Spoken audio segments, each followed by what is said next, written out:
એમની એમનો એક વખત ઓર્ડર થઈ ગયો તો પછી તમારે તો ત્યાં હાજર થવું જ પડે ને.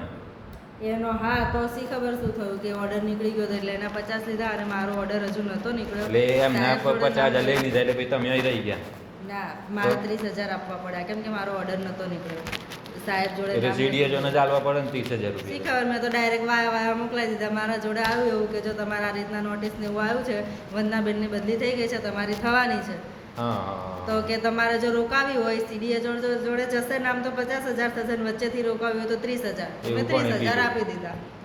એવું આ છે ને સીએચઓ હતા ને હિતેશભાઈ એમનું મારું અમારા બંનેની સેમ જ સહીઓ હતી નથી કરી અમે બંને.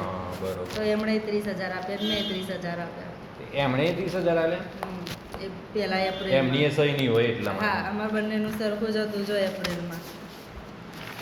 એટલે સહી ના કરી એમ 30,000 હા એમ કે તમે આયા જ નથી સહી નહીં કરીને એટલે એમ કે બદલી કરી નાખો એમ એવું કે તમે એ પ્રૂફ થયું કે તમે નહીં આયા. જો સીએચઓ ની ના મારી એમપીએડબ્લ્યુ ની હતી કરેલી એ અત્યારે આના માટે એના માટે થઈને 30,000 લીધા તમારે. ઓહો ખાલી સહી જ નથી કરી બાકી હું આવતી જ અને નહીં. પેલા બેન એનું નામ હું એમનું એ સીએચઓ હિતેશભાઈ. ના ના પેલી બેન 50,000 લીધા એમની જોડે તો 50,000 લઈ લીધા ને. હા એમનું નામ ઓર્ડર નીકળ્યો હતો કે ગળતેશ્વરનું કેવું કંઈક હતું. એમનું એમની કઈ બદલી કરી દીધી ગળતેશ્વર કદાચ હતું અને રાજેશભાઈ છે ને એમનું હતું. એમની પણ એમની એનું નામ ગળતેશ્વર કરી દીધું એમનું. એટલે એમની બદલીનો ઓર્ડર આવ્યો હતો પણ હજુ એમનું શું નામ પણ એમ વંદના બેનની કરી દીધી પછી એમને 50,000 આલવા પડે. કરી દીધી એટલે શું ખાલી ઓર્ડર નીકળ્યો તો પણ એ ત્યાં હાજર નતા થયા હતા અહીંયા ને અહીંયા ને પૈસા આપી દીધા એમ. પૈસા આપી દીધા એટલે પછી હા હાજર નતા થયા એ ત્યાં. બરાબર 50,000 આલી દીધા. ને એ જે ઓર્ડર કાઢે છે ને એમને ડાયરેક્ટ ફોન કર્યો હશે ગમે એને કે જ્યાં સુધી ટીએચઓમાં ને જગ્યાએ પહોંચે ને એ પહેલાં ખબર પડી ગઈ એને. હા હા તો એણે ડાયરેક્ટ કહી દીધું કે હા તો અમે પૈસા આવીને પતાવી દઈશું એમ તો એણે દઈ દીધા. પછી કોણ મારું કરાવવાનું પછી કેવું પૈસાથી થતું હોય એ કોણ હતું લેવા 50,000. મેં તો અમે તો આપ્યા અહીંયા એમપીએડબ્લ્યુ દ્વારા મોકલાવી દીધા. એવું અમે ગયા નહીં કોઈને ઓળખતા નહીં એવું બધું ખબર પડે એમપીડબ્લ્યુ કોણ પણ મેં તો સીએચઓ ના લેતા આપણે હિતેશભાઈ ને એમણે આપ્યા ઉપર એમના તો એકવાર નહીં કેટલી વાર એમણે તો આપ્યા. હિતેશભાઈ અહીંયા આવતા નતા સીએચઓ આવતા હતા. હા એ અહીંયા આવે ને ઓપીડી તમારે જેમ નતા ચલાવતા.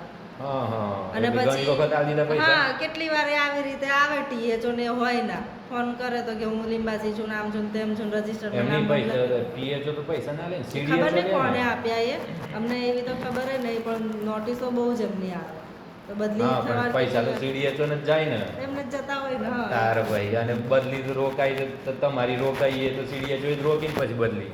ખબર નહીં મારો તો ઓર્ડર હજુ નીકળ્યો નહોતો અને કે જો સીડીએચઓ જોડે જશે ને તો 50,000 થશે ને વચ્ચેથી રોકાવ્યું ને તો 30,000 થશે. તો મેં 30,000 આપ્યા વચ્ચે કોણે ખાધા મને નહીં ખબર પણ મારી બધી રોકાઈ કોણ આવ્યું વસ્તુના ટીએચઓ.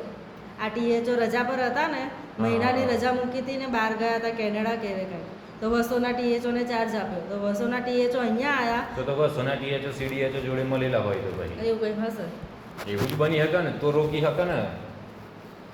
વસોના ટીએચઓ જ ખાધા હોય ને તો પૈસા આવે. હા વસોના ટીએચઓ નહીં વસોના ટીએચઓ સીડીએચઓ જોડે મળેલા હોય ને